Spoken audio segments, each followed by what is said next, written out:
ఓం నమో శ్రీ వెంకటేశాయ నమః. తిరుమల శ్రీవారిని గోవింద అని ఎందుకు అంటారో తెలుసా? స్వామివారిని గోవింద అని ఎందుకు అంటారు? ఆ పేరు ఎలా వచ్చింది అన్న విషయం చాలామందికి తెలీదు. గోవింద అనే నామం కోసం కొండ దిగి వచ్చారని అంటారు. ఒకరోజు వెంకటేశ్వర స్వామి అగస్త్యుడి ఆశ్రమానికి వెళతారు.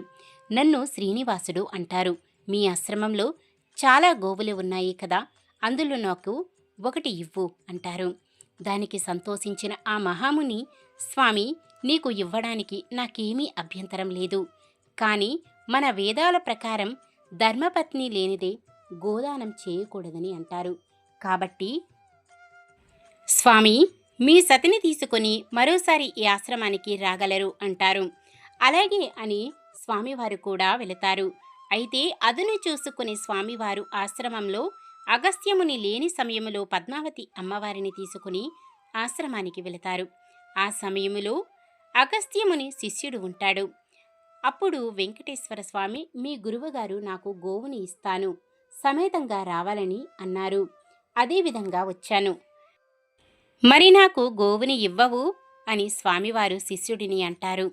కానీ అతడు, స్వామి, ఈ సమయంలో మా గురువుగారు ఆశ్రమంలో లేరు, కాబట్టి మీరు మరోసారి ఆయన ఉన్నప్పుడు రాగలరు అని కోరుతారు. దానికి ఆగ్రహించిన వెంకటేశ్వర స్వామి తిరుమల కొండవైపు గబగబా నడుచుకుంటూ వెళ్ళసాగారు. అంతలో అగస్త్యముని ఆశ్రమానికి వస్తారు. శిష్యుడు జరిగిన వృత్తాంతాన్ని గురువుతో చెబుతారు. దాంతో అగస్త్యుడు తన శిష్యునితో పాటు మరొక కొంతమందిని తన వెంట పెట్టుకొని గోవును తీసుకొని స్వామివారి వద్దకు పరిగెడతారు.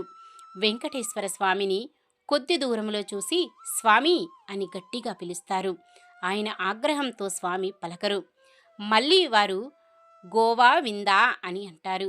గోవా అంటే గోవు అని, విందా అంటే ఇదిగో అని అర్థం. అయినా స్వామివారు పట్టించుకోకుండా ముందుకు సాగుతారు. స్వామి గోవు ఇందా, స్వామి గోవు ఇందా అని అరవసాగుతారు. స్వామి గోవిందా, గోవిందా అంటుండగానే స్వామివారు ఆలయానికి వెళ్ళి అదృశ్యమైపోతారు. స్వామివారికి గోవిందా అనే పేరు అంటే అంత ఇష్టం కాబట్టి కొండ దిగి వచ్చారు. ద్వాపరయుగంలో ఇంద్రుడిని సంతృప్తి పరచడానికి గోపాలులు ఇంద్రునిని పూజిస్తారు. దానికి కృష్ణుడు, మనం గోపాలులం, గోవును పూజించాలి అని చెబుతారు. దీంతో గోవులను పూజిస్తారు. ఇంద్రుడు భీకర వర్షాలను కురిపిస్తాడు. దానికి ప్రజలు గోవులు ప్రమాదంలో పడతాయి. దాంతో కృష్ణుడు వాటిని కాపాడడానికి తన చిటికిన వేలుతో గోవ